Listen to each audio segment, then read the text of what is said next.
In the name of Almighty God, I, John Lord, of Jeanville, Senal of Champagne, do cause to be written that which I saw and heard during the space of 6 years that I was in the company of King Louis on the pilgrimage overseas, and after we returned in the year 1241, the king held a great court at Somere in Andrew.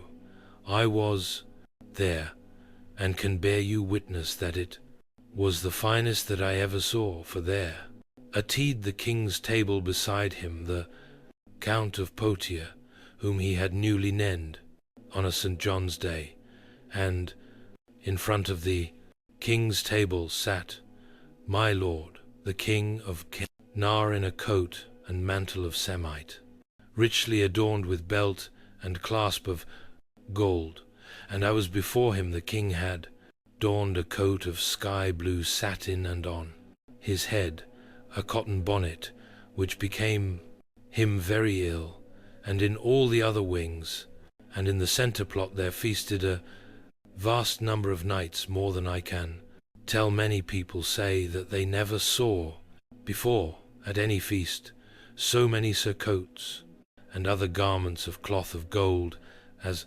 there were there, and that there must have been full 0 nights in the blink, music, place.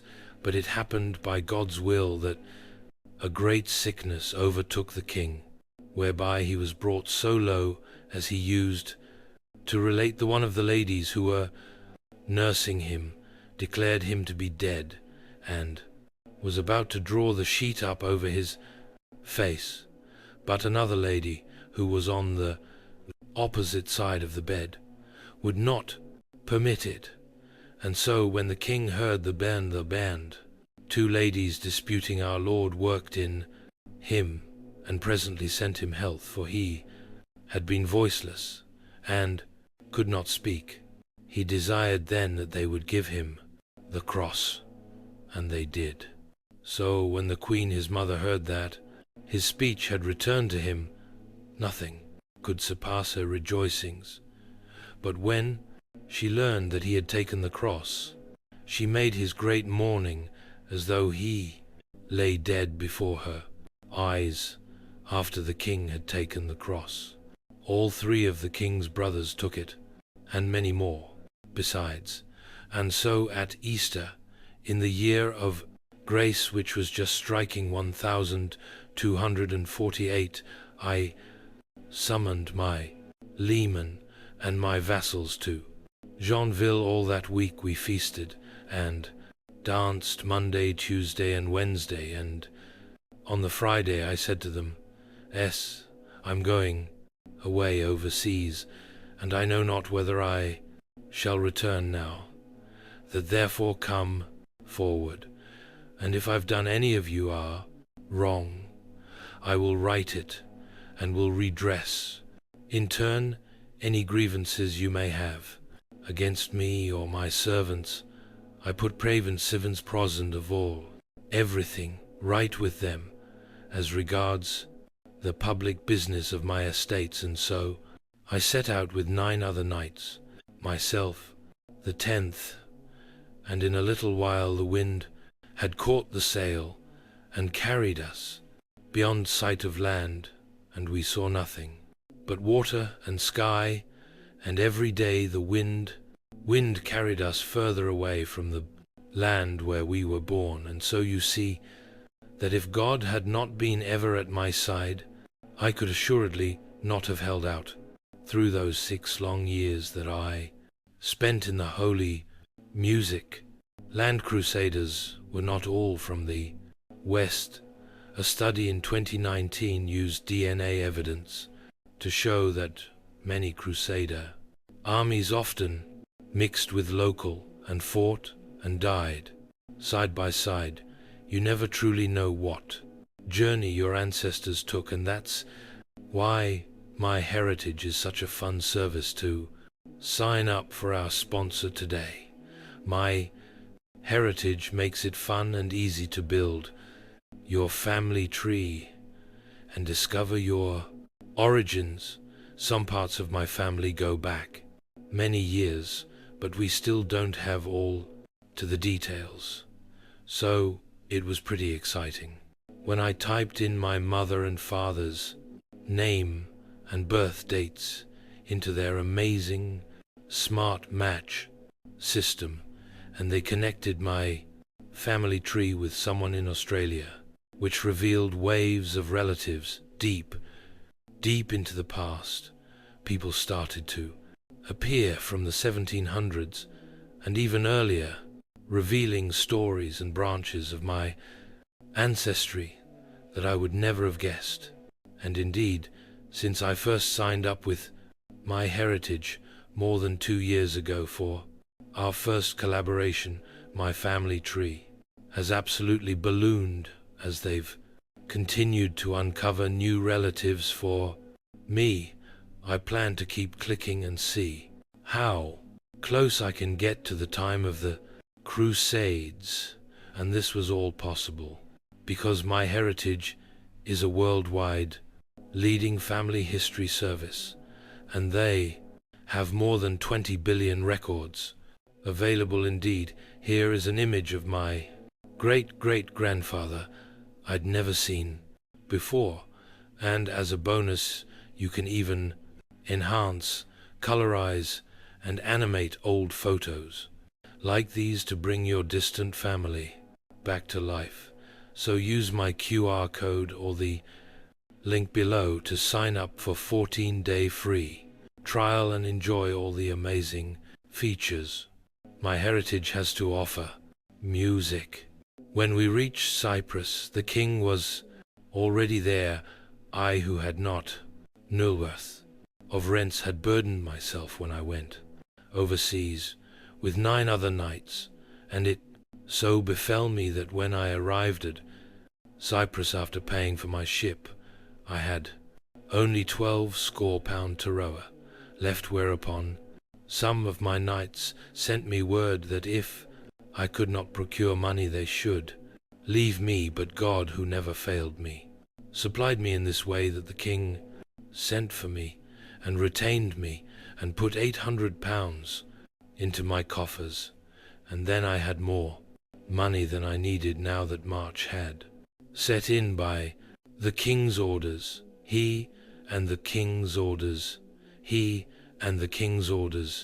barons and the other pilgrims ordered their ships to be reloaded with wines and victual. So when all was duly in order, the king bade his barons follow him in their ships straight for Egypt.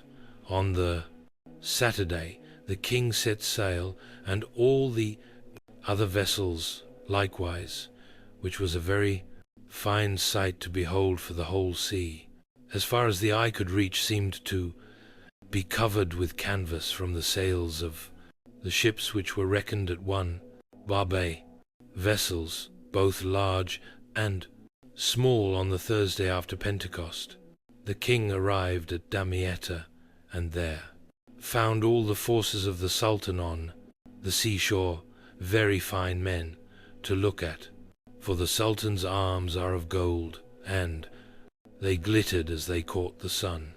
The noise that they made with their kettle drums and their araban horns was dreadful to hear when I was disembarking. His men, a knight belonging to Lord Erard of Brienne named Plon, attempted to get down from the big ship into his dinghy, but the dinghy sheering off, he fell into the sea and was drowned on returning to my ship. I put into my small boat a squire whom I conned named Lord Hugh of Vanur, together with 2 very valiant bachelors, one of whom was named Lord V of Very, and the other Lord William of Dan Moran.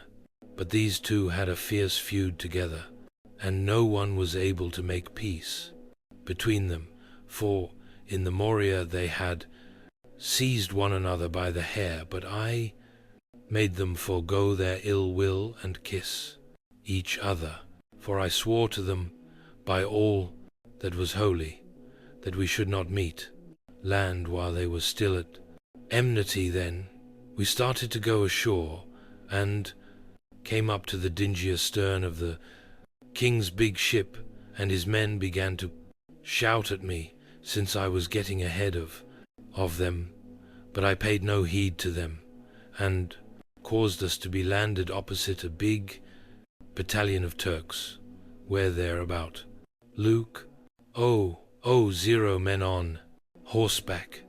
As soon as they saw us touch, they came spurring towards us. When we saw them coming, we stuck the points of our shields in the sand and the staves of our lances in the sand, with the points towards them, and when they saw that they could come no further without being run through the belly, they faced about and fled away. The Sarans thrice sent word to the Sultan by carrier pigeon that the king had landed, but without getting any answer, for the Sultan was in his sickness. So they concluded that the Sultan must be dead and abandoned. Damietta, the king, sent on a night a scout to learn the truth. The knight came back to the king and said that he had been inside the Sultan's houses, and that it was quite true. Thereupon the king sent for the legate and all the prelates of the army, and they solemnly sang the tum, great favor the Lord showed us in Delive, bring Damietta into our hands. Indeed, the Turks made a blunder in leaving Damietta without cutting the bridge of boats, which would have put us at a great inconvenience, and so the king and we all got on horseback, and we went and camped by Damietta.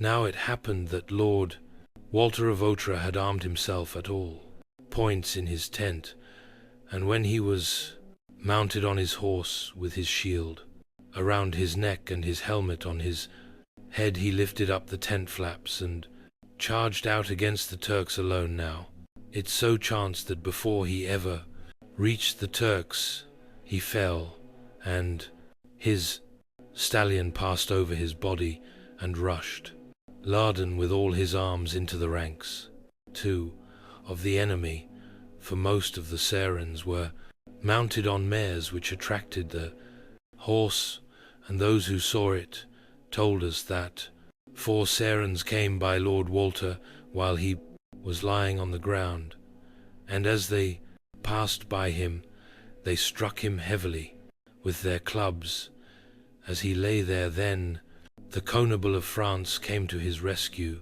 with some of the king's sergeants and carried him back by his arms to the pavilion. When he got there, he couldn't speak. Several of the army surgeons and doctors went to him, and judging that there was no danger of death, they bled him in both arms. Quite late in the evening, though, Lord Albert of Nari proposed to me that we should go and visit him, for we had not seen him, and he was a man of great renown and valor. He came into his tent, and his chamberlain met us, and bade us tread softly and not awaken his master. We found him lying on rugs of Mina, and went very quietly up to dating to him, and found him dead. When it was told to the king, he replied that he should be sorry to have 1,000 men like him, since they would disobey orders, as he had done every night. The Sarans used to steal on foot into the camp and kill people wherever they found them asleep.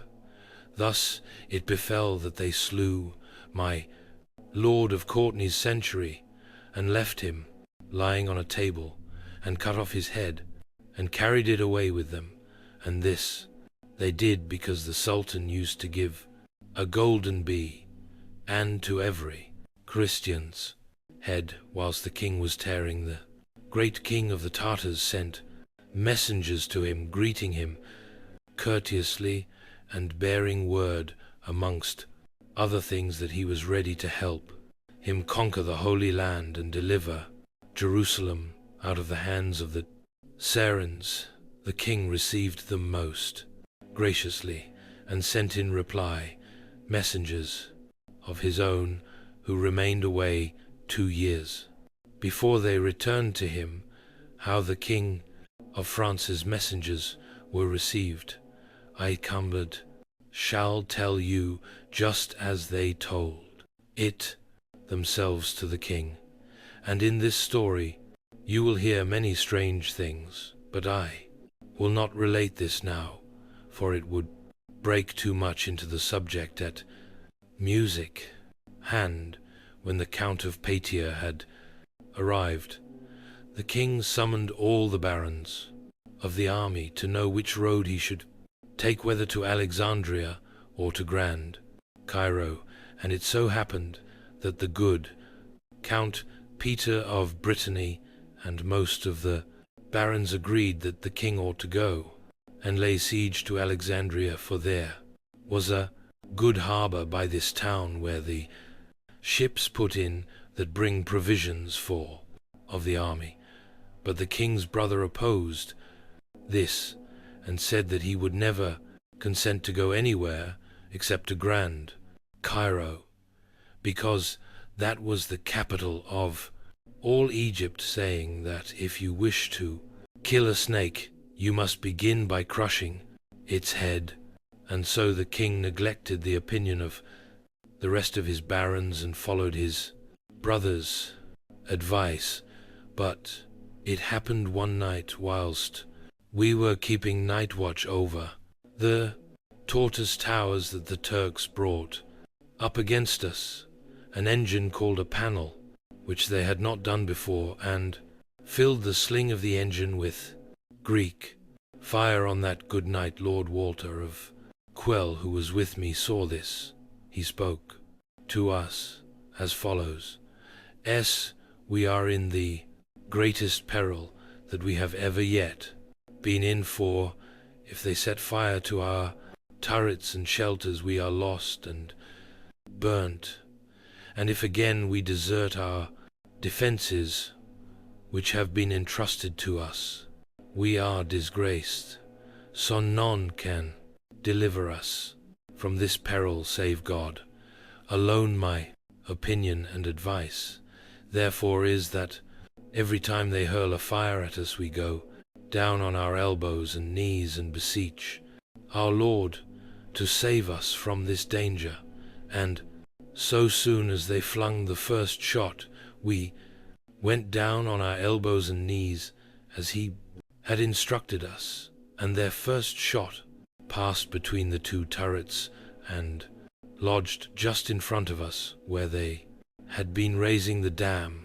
Luckily, our firemen were all ready to put out the fire, and the Saracens, not being able to aim straight at them, shot straight up into the clouds, so that the fire darts fell right on top of them.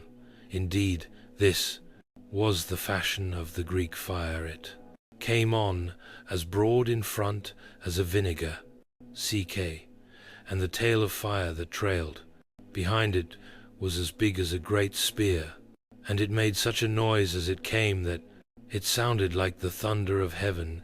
It looked like a dragon flying through the air.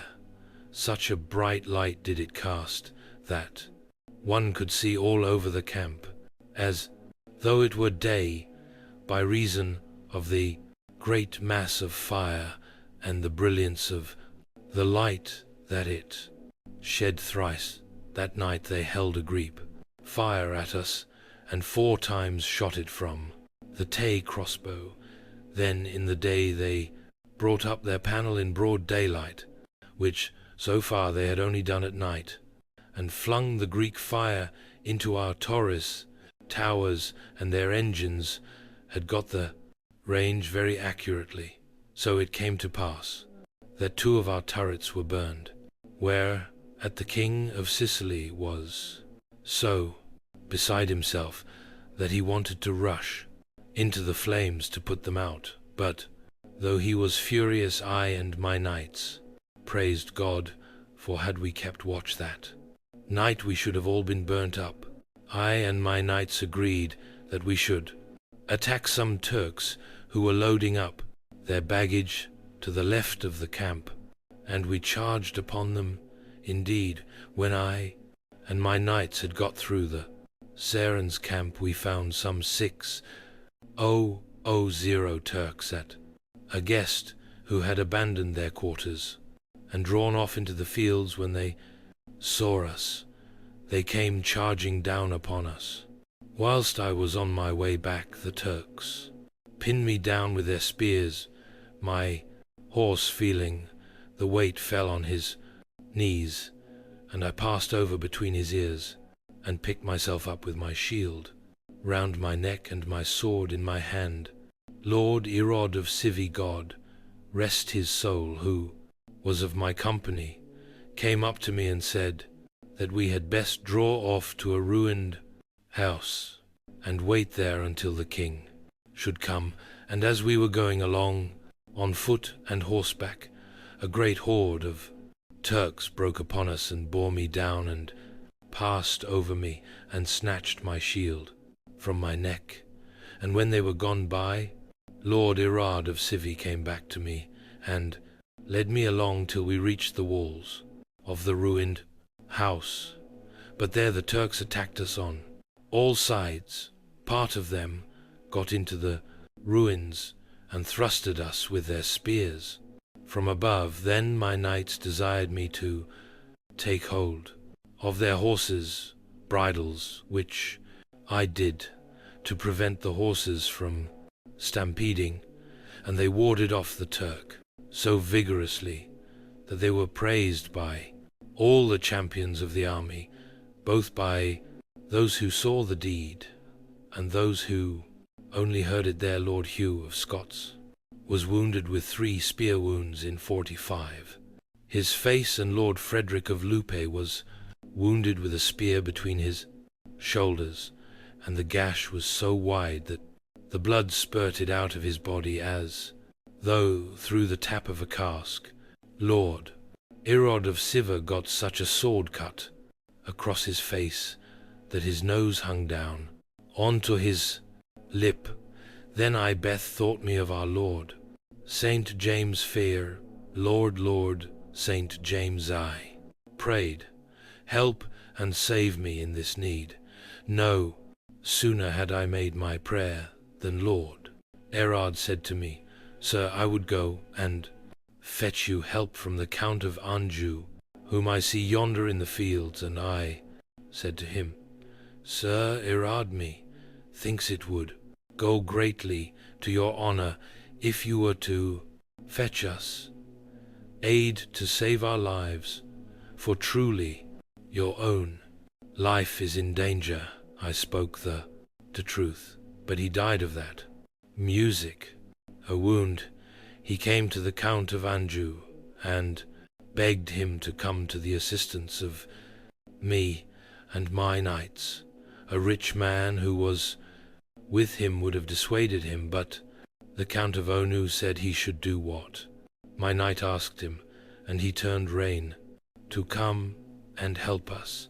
And several of the sergeants spurred on ahead, and when the Saracens saw them coming, they let us be. As I stood there on foot among my knights, all wounded, as you have heard, the king came up with his whole battalion with a great noise and din of trumpets and kettle drums, and halted on a raised path. Never did I see him so finely accoutred, for he towered head and shoulders above his followers, with a gilded helmet on his head and a German sword in his hand. He came to a halt in this place, and those champion knights of his battalion, whose names I told you, themselves among the Turks, together with several brave knights of the king's battalion. And I would have you know that it was a very fine feat of arms, for there was no shooting with bows or crossbows, but the striking on both sides was all with clubs and swords. The Turks and our men being all mixed up together, one of my squires who had fled with my banner, but had come back, brought me a pony of mine, which I mounted, and riding up to the king placed myself at his side. And people say that that day's work would have been the end of us all if the king had not been there in person. In this battle there were many people who made a very fine show, but ran away most disgracefully from the fight, and fled in a panic over the little bridge of which I spoke, and not one of them could we persuade to make a stand beside us. I could very well tell you some of their names, but I shall refrain, because they are dead after we had routed the Turks and driven them from their quarters, and during the time that the Saron camp was left empty by our people, the Bedouins, who were a very numerous race, broke into it. Not a single thing did they leave in the load camp, but carried off everything that the Sarons had left behind. Yet I never heard it said that the Bedouins, who were subject to the Sarons, suffered any discredit for anything they had taken or stolen from them, for such as their custom and practice ever to attack the losing side. Let us now proceed with our tale. At nightfall we returned the king, and we from the perilous battle, and lodged in the place. Once we had driven our enemies, my people who had remained behind in the camp we had quitted brought me a tent that the Templars had given me, and pitched it for me. I lay down in my bed, where I had great need to rest, on account of the wounds I had gotten during the day, but chance served me music. Otherwise, before it was quite light, the cry arose in our camp. To arms I roused my chamber, who was sleeping at my feet, and be him to go and see what was the matter. He came back to me in great alarm, and said to me, "Up, sir, up, for here are the Sarons coming on foot and horseback, and they have routed the king's sergeants that were guarding the engines, and have driven them in among our lines." I got up and slipped a tunic over my shoulders, and clapped an iron cap on my blenters to head, and cried to our sergeants by Saint Tezodo, "Nicholas, I shall not stay here." My knights joined me, all wounded as they were, and we drove the Saron sergeants out from among the engines and back onto a large squadron of mounted Turks, who were close to the engines we had captured. I sent to the king asking for help, for neither I nor my knights were able to put on H-bar because of the wounds we had received, and the king sent us my Lord Walter of Chatio, who placed himself in front between us and the Turks. Out of this company of mounted Turks, 8 of their captains had alighted, all remarkably well armed, and had made a barricade of headstone B, so that our crossbow men might not wound them. And these Eathsarans kept shooting flights of arrows into our camp, and wounded several of our men and horses.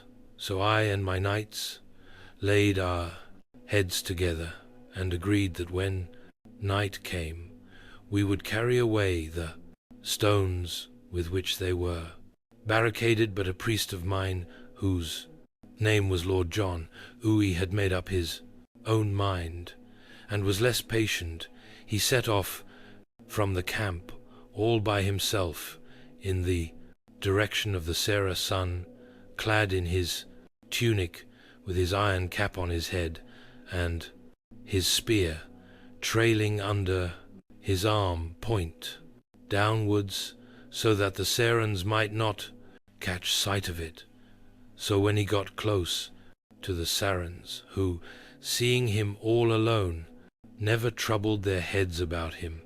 He caught his spear up under his arm, and charged on them. Not one of the 8 made any attempt at defense, but they all turned and fled.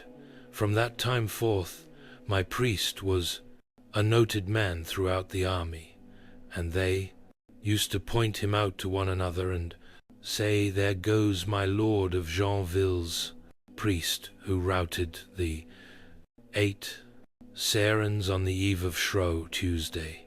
I had witnessed a marvel that I will relate to for you, for on that same day we laid in the publicant earth Lord Hugh of Ely Corps, who carried his banner in my company there, as he laid upon the bier in my chapel. There were 6 of my knights lulling upon some sacks of barley, because they were talking noisily in my chapel and disturbing the priest. I went up to them and bade them be quiet, telling them that it was a disgraceful thing for knights and gentlemen to talk whilst mass was being sung.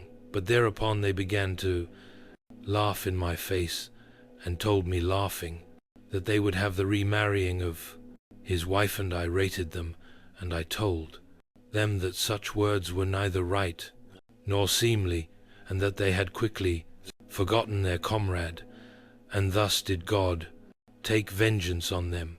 Then on tomorrow was the great battle of Shrove Tuesday, wherein they were either slain or wounded to death, so that their wives had to be remarried, all 6 of them. But after the battles already narrated, the army's troubles began in earnest, for at the end of 9 days the bodies of our men whom they had slain rose to the surface of the water. They say it was because their GS had rotted, and came floating down as far as the bridge that joined the 2 camps, and could not get by, because the bridge was flush with the water.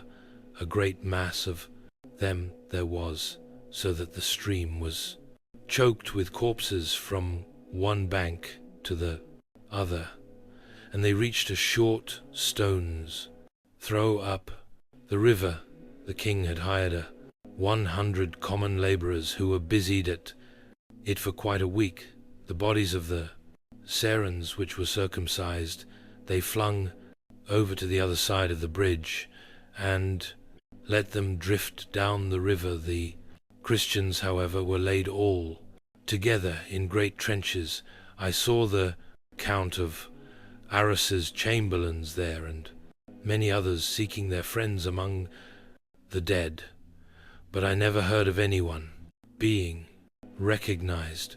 We eat no fish in the camp, all Lent, save mud eels, and the eels, being greedy, fish used to feed on the dead bodies, and from this misfortune, together with the unhealthiness of the country where there never falls a drop of rain, we were stricken with the camp sickness, which was such that the flesh of our limbs all shriveled up, and the skin on our legs became all blotched with black mouldy patches like an old jack boot, and proud flesh came upon the fleshed gums of those who had the sickness, and none escaped from this sickness save through the jaws of death. The signal was this: when the nose began to bleed, that death was at hand. A fortnight later, the Turks, intending to starve us out, took several of their galleys and had them dragged overland to the river, and these galleys caused a famine, for none of our side dared come from Damietta to bring us provisions upstream. Because of their galleys, from this cause there arose such a deer in the camp that by the time Easter had come, an ox was worth in the pot. Camp obzig pounds a sheep, 30 pounds a pig, 30 pounds an egg, surra p, and a hogshead of wine. 1 pound. The sickness began to increase, and so much dead flesh came upon the gums of our people that the barbers were obliged to remove it, to enable them to chew their food, and to swallow. A most pious thing it was to hear through the camp the screams of the people from whom they were cutting the dead flesh, for they screamed just like women laboring with child, owing to the wounds that I got on. Sure, Tuesday, the camp sickness seized me in my mouth and legs, together with a double Turan fever, and such a violent a rheum in my head, and the rheum streamed out of my head through my nostrils, and by reason of these maladies I took to my bed in mid-Lent. Now it so chanced that my priest was sitting by my bedside in my pavilion, and he had the same malady that I had. And it came to pass that in the midst of performing the sacrament he fainted. When I saw him tearing, I leapt from my bed, with my coat on but all barefoot, and clasped him in my arms, and be him finish his sacrament fairly, and forthwith, telling him I would not leave go of him until he should have completed it, he pulled himself together and performed the sacrament, and sang his mass all through, and never sang service. Again, after these events, the king's council and the sultan's council fixed a day to make terms, and the terms of the agreement were these: the damietta was to be restored to the sultan, and the sultan was to restore to the king the kingdom of Jerusalem. But when the king saw that he should die, he and his people, if they stayed in that place any longer, he gave his orders and made all ready for removing then at nightfall on the evening of Tuesday, after the octave of Easter, and returning to Damietta. And so on Tuesday we went on board, on rising from dinner with 2 knights whom I had left of my household. And when the time came that it began to grow dark, I told my sailors to weigh anchor and let us drift downstream. But as we went to Damietta, the king was captured at the same time that the men on land were captured. We suffered the same disaster, but we were taken on the water. The mounted Saracens on the bank shot arrows at us because we would not come to them. My people had dressed me in a jousting hauberk, which I put on so that arrows which fell into our vessel should not wound me. At this point those of my people who were on the prow of the boat facing downstream cried out to me, Sir, your sailors are trying to run you ashore, because the Saracens are threatening them as spears. I made them raise me by my arms, and drew my sword on the sailors, and told them that I would murder them if they ran me ashore. It was not long before we saw 4 of the Sultan's geese approaching, with a full 1,000 men in them.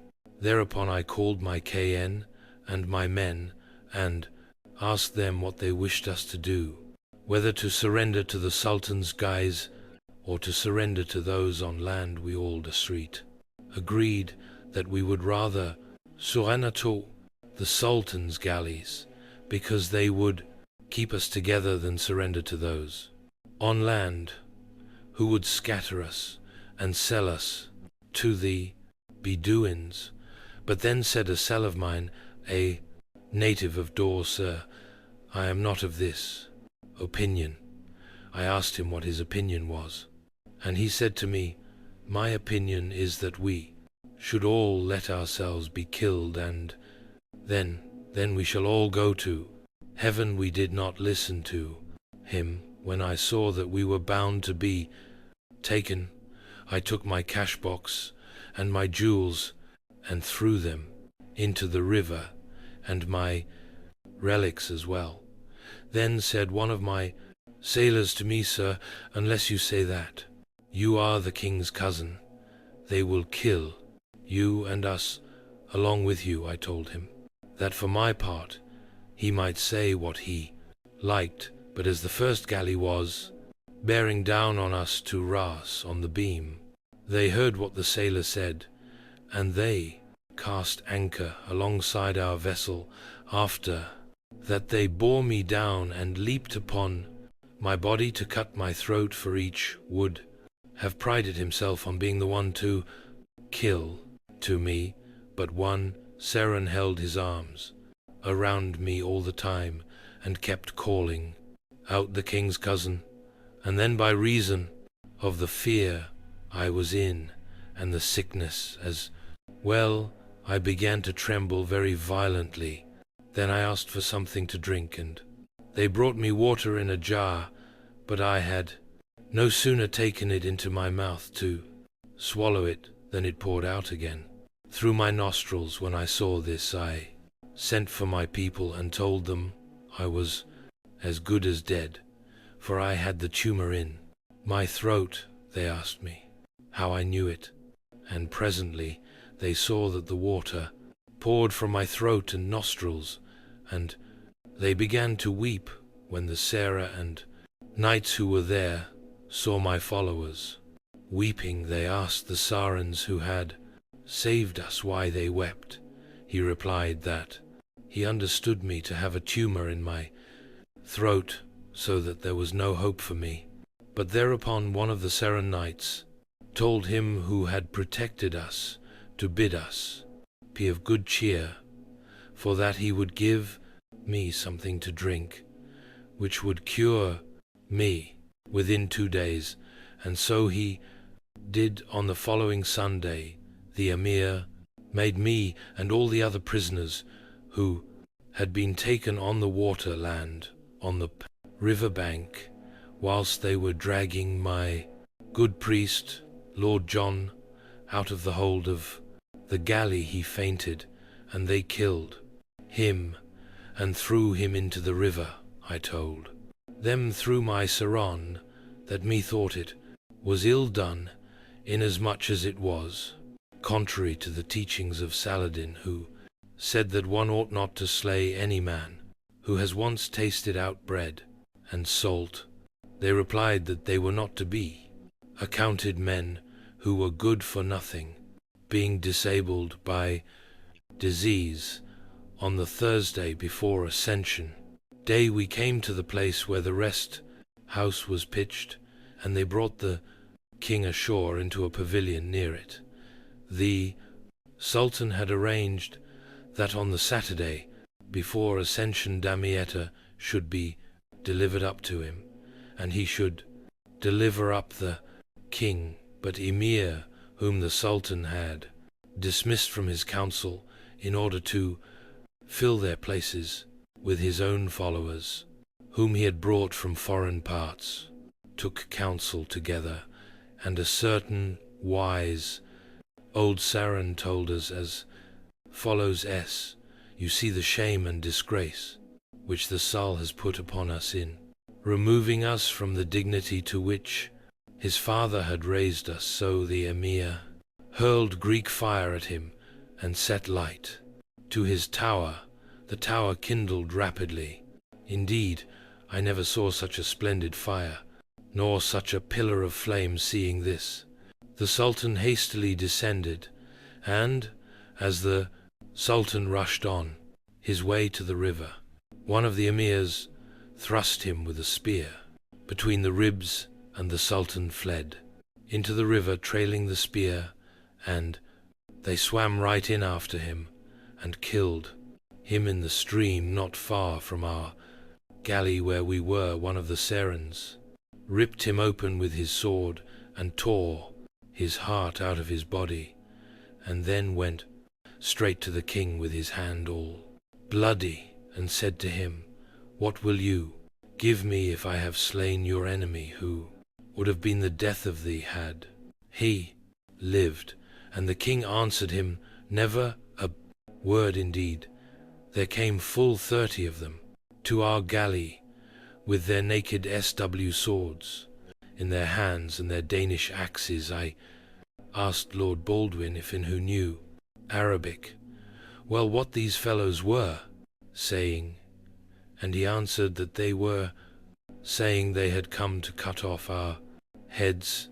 There were a whole lot of people confessing themselves to a brother of the Trinity who belonged to Count William of Flanders, but for my part I could recall never a sin that I had committed. Only I reflected that the more I resisted and the more I tried to avoid the stroke, the worse it would be for me. So I crossed myself and knelt down at the feet of a fellow who was carrying a Danish axe sag in. The constable of Cyprus knelt down beside me and confessed himself to me, but when I rose up afterwards I recollected not a thing that he had said. They made us leave the place where we were and shut us up in the hold of the galley, and many of our people thought that they had done so because they were unwilling to attack us in a body and preferred to dispatch us one by one. There we lay all night in this sorry plight, and so closely packed that my feet were touching the good Count Peter of Brittany's face, and his were touching mine. Eventually, though, the Patriarch of Jerusalem, an aged man, 80 years old, had procured a safe conduct from the Saracens, had come to the king to assist him in obtaining liberty, and after the terms had been agreed and sworn to by the king and the emirs, it was agreed that they should set us free on Ascension Day. But the king and US, whom they ought to have set free at sunrise, they kept us until sunset, and we had nothing to eat the whole time, nor the emirs either, for they were disputing among themselves the whole day. One emir, speaking on behalf of his party, said, "If you will listen to me, we should kill the king and these rich men here, and then for 40 years to come we shall be free from anxiety, for their children are young." But another, Saron, who was a native of Morocco, opposed this. "If we killed the king, after having killed the sultan, it will be said that the Egyptians are the wickedest and most treacherous race on earth." Our death was almost agreed upon, so much so that an emir who was hostile to us, thinking that we were all to be put to death, came down to the river bank and began shouting in Arabic to those in charge of the gals, and took off his turban and signaled to them. With it we then gave ourselves all up for lost, and many tears were shed. However, as it pleased God, who does not forget his own, it was decided about the time of sunset that we were finally to be set free. We besought them to let us depart, but they replied that they would not do so until we should have eaten, for it would be a disgrace to the emirs. They said if you were to leave our prisons hungry, the food that they gave us was cheese, fritters cooked in the sun to prevent maggots getting into them, and eggs, hard-boiled for 4 or 5 days. And in our honor, they had been painted outside with various colors. We were put ashore and went to meet the king, whom they were bringing down from the pavilion or the bank where they had kept him, and about Arsha, 000 Sarans, GT with swords, were following him on foot. While he was staying thus in AA, the king sent for his brothers, the Count of Flanders and the other rich men, one Sunday, and spoke to them as follows: "Sir, my lady mother, the Queen has sent that I should go back to France. My kingdom is in great danger, because I have no peace, nor truce with the King of England. The men of this country with whom I have talked tell me that if I go, this country is lost. Therefore, I beg you, said he, to I think it over. And since the matter is a weighty one, I grant you a respite of a week from now, before you give your answer as to what you think is best. And so on the next Sunday we came again before the king, and then the king asked his brothers and the other barons and the Count of Flanders what advice they meant to give him to go or to stay. The Lego said to me that he did not see how the king could possibly remain, and entreated me very particularly to share his ship. I answered him that it was out of my power to do so, for that I possessed nothing, as he knew, having lost everything in the water when I was captured. And I answered him that I thought the king should stay.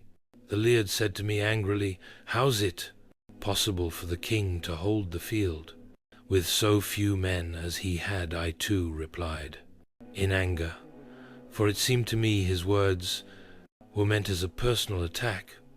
Well, sir, I will tell you how, since you wish it. It is said, sir, whether true or not, I do not know, that the king has yet to spend any of his own money, only the money of the clergy.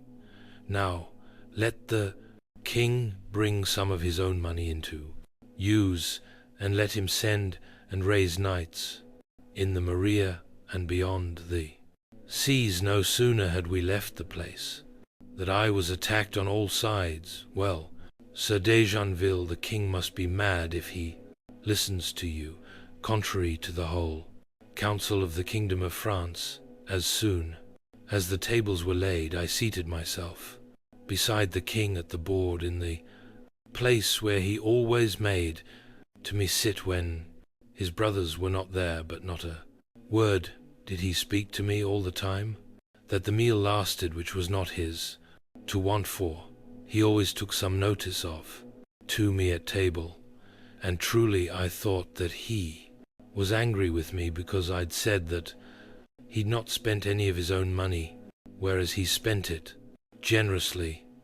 And so as I was standing there, the king came and leant over my shoulder and placed both his hands upon my head, and I thought it was Lord Philip, who had plagued me enough that day because of the advice I'd given the king. And I said, leave me in peace, Lord Philip. By mishap, as I jerked my head, the king's hand slipped down over my face, and I recognized the king by an emerald that he wore on his finger.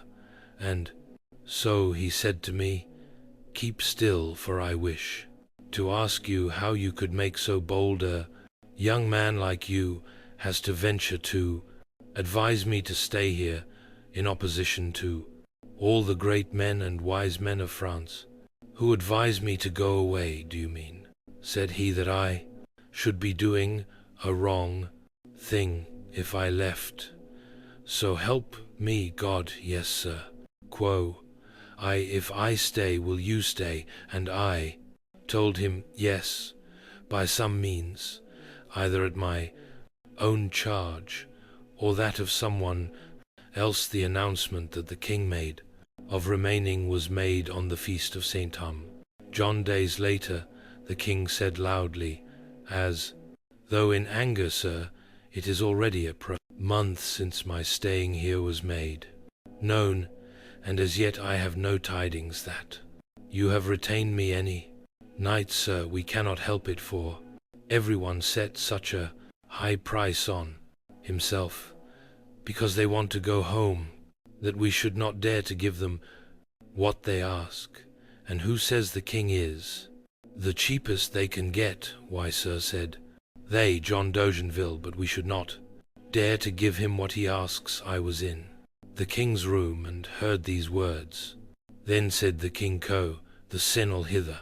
So I went to him, and he made me sit down, and spoke thus to me: Senile, you know that I have loved you well, and now my people tell me that they find you a hard bargainer. How is this, sir? Said I.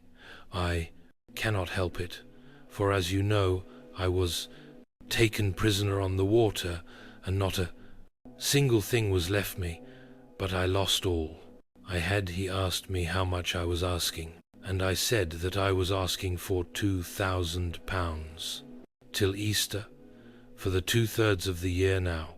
Tell me, said he, have you come to terms with any knights?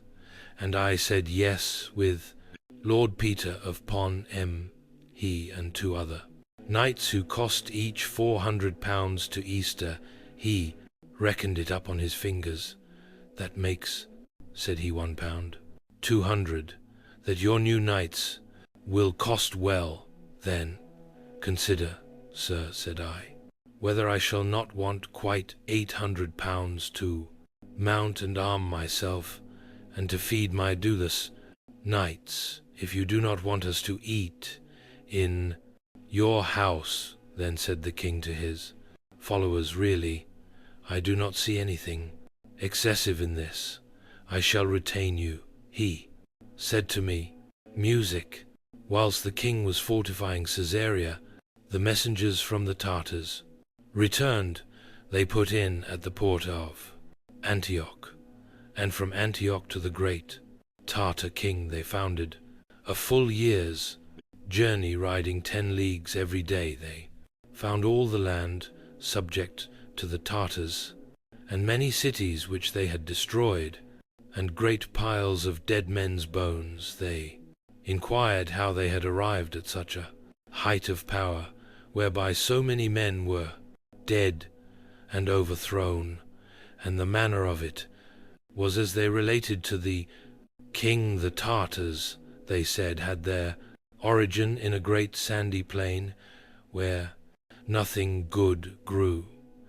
This plain began at certain marvelous great rocks that lied the end of the world towards the east, and they said that it was there that the race of Gore and Mog were confined, who are to come at the end of the world, when Antichrist shall come to destroy it. In this plain dwelt the race of the Tartars, and when the great king of the Tartars had received the messengers and the gifts, they gave the king's messengers letters in return from their great king, which ran as follows: a good thing is peace, for in a land of peace those that go on 4 feet eat the grass of the field in peace, and they that go on to till the earth. This is warning unto thee, for you cannot obtain peace except through us, for kings such and such, and such they named many. All of them have we put to the sword. Therefore we bid thee send us so much of thy gold and thy silver each year, that you may keep our friendship, and if you do not, then we will destroy thee and thy people, as we have done to those whom we have named. And so the king was very sorry that he'd never sent messengers to them. Music. We found that the king in person had seen to the burials of the bodies of the Frem Christians whom the Sarans had killed, and he himself, with his own hands, carried the decayed and stinking bodies to lay them in the graves, and yet never held his nose, though the others held theirs. He had workmen fetched from all parts and set to work again to fortify the city with high walls and towers, and when we reached the camp, we found that he had marked the sites in person where our quarters were to be my quarters. He had chosen alongside those of the Count of U, because he knew that the Count of O liked my company. But I will tell you of the tricks the Count of O used to play on us. I built a hut where I used to take my meals, I and my knights lighted through the doorway. Now the doorway gave on to the Count of O quarters, and he, who was very ingenious, made a little machine to throw things into it, and used to watch when we went to table and set two up his machine in the line with our table, and break our jugs and glasses. I had a stock of hens, and somebody or other had given him a young she-bear, which he let in among my fowls and killed a dozen of them before anyone could get to the spot, while the woman in charge of them was flapping her skirts at the bear here. I will tell you how I ordered and managed my affairs during the 4 years that I spent abroad after the king's brothers went away. I had 2 chash captains with me who said my hours before me. One of them sang me my mass at daybreak, and the other waited until my knights and the KNS of my troop were risen when I heard my mass. I went off to the king. When the king wished to go riding, I accompanied him. Sometimes it would happen that messengers would arrive for him, so that we had to transact business. All the morning my bed was so arranged in my tent that no one could ever enter without seeing me lying in it, and this I did to avoid all scandal about women. When the feast of St. Remy drew near, I had my piggard stocked with porkers and my sheep run with wethers, and bought in a supply of flour and wine to serve the household through the winter. This I did because the price of goods went up in winter, because of the sea, which is more treacherous in winter than in summer. I used to buy about 100 cases of wine, and always had the best drunk first, and the servants' wine I always had mixed with water, and less water with the wine. For the squires at my own table, they used to serve to my knights a large jug of wine and a large jug of water, and they mixed to them as they chose. I will tell you of a knight who was, in a house of ill fame. He was offered, according to the custom of the country, an alternative, either to be led by a rope through the camp stripped to his shirt, or to forfeit his horse and armor and be turned out of the army. So he left his horse and armor to the king and quitted the camp, and I went and begged the king to grant me the horse for a poor gentleman that was in the army. The king replied that it was an unreasonable request, for that the horse was still worth from £80 to one which was no small sum. Whilst the king was fortifying the city, there came merchants to the camp, who told us and related how the king of the Tartars had taken the city of Baghdad with the Saran Pope, who was lord of the town, and whom they called the CFF of Baghdad, in order to cloak his treachery and throw on the CFF the blame of the town's capture. He had the CFF seized and put into an iron cage, and had him starved as far as one could starve a man, without killing him, and then sent to ask that him whether he was hungry. The Sif said yes, and no wonder. Then the Tartar king caused a great charger of gold to be brought to him, laden with jewels and precious stones, and said to him, "Dost thou know these jewels?" And the CFF said, "Yes, they were mine." Then he asked him if he was very fond of them. He answered, "Yes, since thou dost like them so well." Said the Tart king, "Come, take whichever thou wouldst." And eat the Caliph answered that it was impossible, inasmuch as they were not food for eating. Then said the king of the Tartars to him, now mayest thou see in this bowl where thy defense lay, for if you had parted with some of thy golden treasure, it would have been your defense against us, if you had but spent it, whereas now it fails thee at thy greatest need. When King Louis left the city of Ceuta, which he had secured with high walls and great towers, and with great moats puddled, inside and out, the patriarch and the barons of the country came to him, and addressed him as follows: Sir, you have fortified the cities of Ceuta and of Caesarea and the Torli town of Jaffa, very to the benefit of the Holy Land. Moreover, you have greatly strengthened the city of Aka by the walls and the towers that you have built. There, sir, we have considered among ourselves, and perceive that your longer stay can be of no benefit to the kingdom of Jerusalem. Wherefore we approve and advise that you cross over to France after this Easter next. And so, following the advice of the patriarch and the barons, the king left. All Lent the king busied himself fitting out his ships to return to France. They were made ready by the vigil of St. Mark after Easter, on which day the king and queen went aboard their ship, and we had favorable wind for our departure on St. Mark's day.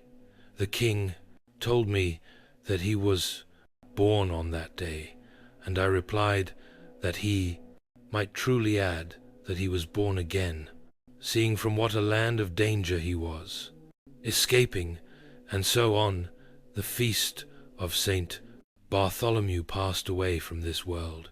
Louis, a good king, in the year of the incarnation of our Lord, the year of grace 1270, and his bones were preserved in a blastar casket and buried at Saint Denis in France, where he had chosen his burying music place. Yet there is still something that I want to tell you about our holy king, which is to his honor. It is this: in a blend of river dream, we thought I saw him in front of my chapel Yanville, and he thought he was wondrous joyous and light-hearted. I myself was very happy in seeing him at my castle, and I said to him, Sir, when you leave this place, I will lodge you in a house of mine which stands in one of my towns called Chevy-la. And he answered me, laughing, and said, By my faith, Sir Dijon, I'm in no such hurry to leave this place. I give all meant to know that I have herein set down a great part of the deeds of this our holy king, by me seen and heard. This I mention in order that those who shall hear this book may firmly believe in what the book says, which I have truly seen and heard. And this was written in the year of grace 1309, in the month of music, October. You've been watching Voices of the Past. Thanks again to My Heritage for their support. Use the link below to try their 14-day free trial. Thanks for watching, and we'll see you next